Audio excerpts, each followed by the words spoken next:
આપણી આ ભારત દેશની ભૂમિ એ સંતોની ભૂમિ સમગ્ર વિશ્વની અંદર આપણા જેવી વિશિષ્ટ સંસ્કૃતિ, ત્યાગમય સંસ્કૃતિ આખા વિશ્વમાં બીજે ક્યાંય પણ મળવી એ મુશ્કેલ છે. આપણા મૂળભૂત સિદ્ધાંતો એ છે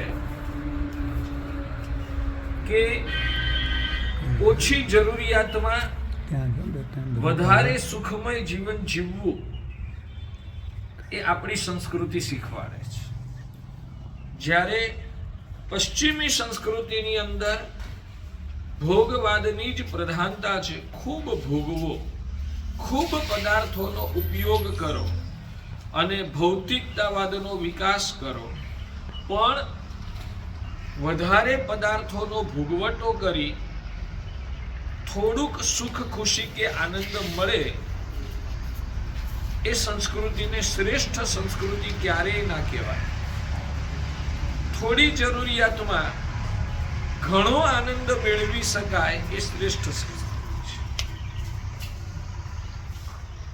રસ્તાની અંદર ચાલતી જે મોટર ગાડીઓ છે એ ગાડીઓમાં પણ જે ગાડી વધુ પેટ્રોલ ખાય અને ઓછા કિલોમીટરની કહેવાય ને આપણને એવરેજ આપે એ ગાડીઓને સારી કહેવાય, કે થોડું પેટ્રોલ વાપરીને ઘણા લાંબા કિલોમીટર સુધી લઈ જાય એ ગાડીઓને સારી કહેવાય.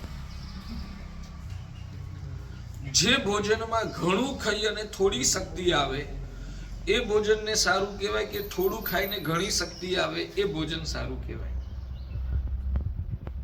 થોડું ખાઈને વધારે શક્તિ આપે એ સાત્વિક ભોજન. એમ થોડા પદાર્થોના ઉપયોગમાં પણ મજાનું આનંદમય જીવન જીવી શકાય એ જીવન પદ્ધતિને શ્રેષ્ઠ જીવન પદ્ધતિ કહેવાય છે. અને અમારા ભગવાન મહાવીર સ્વામી પરમાત્માએ આવા પ્રકારની જીવન શૈલી અમને આપી છે. અંદરમાંથી તૃષ્ણાઓનો ત્યાગ કરવામાં આવે, અપેક્ષાઓને ખતમ કરી દેવામાં આવે અને જીવનની જરૂરિયાતોને ઘટાડી દેવામાં આવે, અને છતાં પણ આ વિશ્વમાં મોટા ચક્રવર્તીઓને પણ જે આનંદ ના હોય, મોટા રાજા મહારાજાઓને પણ જે આનંદ ન હોય, એવો આનંદ અમારા ભગવાન મહાવીર પ્રભુએ બતાવેલા માર્ગ ઉપર ચાલવામાં અમને લોકોને પ્રાપ્ત થતો હોય છે. અને આ સમજણ અંદરમાં પ્રગટ થવાના કારણે જ આ મુમુક્ષુ ધરાબેન એમણે પણ નિર્ધાર કર્યો. એ પણ માત્ર અમારો ઉપદેશ સાંભળીને તૈયાર નથી થયા. અમારી વાતો સાંભળ્યા પછી એની ઉપર એમણે ચિંતન મનન કર્યું. એ પણ સાધ્વીજી મહારાજોની સાથે ઘણા લાંબા સમય સુધી સાથે રહીને આ પ્રકારની જીવન પદ્ધતિનો શું અદ્ભુત મહિમા છે એનો એમણે અનુભવ કર્યો. અને એ અનુભવ કર્યા પછી સમજદાર હતા એટલે દ્રઢ નિર્ધાર કર્યો કે આવો સુખનો માર્ગ આ ભવની અંદર ભગવાન મહાવીર પ્રભુના શાસનમાં મળ્યો છે, તો આનો લાભ આપણે લેવો જ જોઈએ. આવી સમજદારીના કારણે એમણે નિર્ધાર કર્યો કે મારે પણ આવો ચારિત્ર ધર્મનો સ્વીકાર કરવો છે. અને એમણે એમના માતા પિતાની સામે પોતાની વાત રજૂ કરી કે મને દીક્ષા માટે અનુમતિ આપો. માતા પિતાને પણ દીકરી પ્રત્યેનો મોહ હોવાના કારણે અનુમતિ નહોતા આપતા. 6 મહિના ગયા, 12 મહિના ગયા, 2 વર્ષ ગયા, 3 વર્ષ ગયા, 4, 5, 6, 7, 8 વર્ષ લગભગ વીત્યા. બરાબર ને? 8 વર્ષ સુધી અંદાજ અનુમતિ માતા પિતા અનુમતિ તો 12 મહિનામાં જ આપી નહોતા આપતા. એના કારણે આ બેનની દીક્ષા લંબાઈ. અને તો પણ બહારની દુનિયાના ભોગ વિલાસના અને મોહ માયાના વાતાવરણની વચ્ચે ક્યાંય પણ લક્ષ્યા વિના નિષ્ઠાથી એમણે પોતાનો જે સંકલ્પ હતો એને પકડી રાખ્યો. અને એ સંકલ્પના કારણે માતા પિતાએ પણ ઝૂકવું પડ્યું. અને માતા પિતા પણ અંદરથી સમજદાર હતા કે ભગવાન મહાવીરનો માર્ગ શ્રેષ્ઠ જ છે.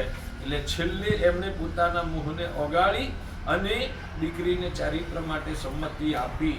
અને એ દીકરી જ્યારે દીક્ષા લેવા જઈ રહી છે ત્યારે એમના પિતાજી આખા માંડલની જનતાને સાથે જોડીને બહુ જ મોટો જ્યારે મહોત્સવ મનાવી રહ્યા છે. ક્યારે મનાવતા હશે? એમને પણ અંદરમાં સાચી સમજણ તો છે જ કે સાચું સુખ આ ત્યાગમય ચારિત્ર ધર્મમાં છુપાયેલું છે.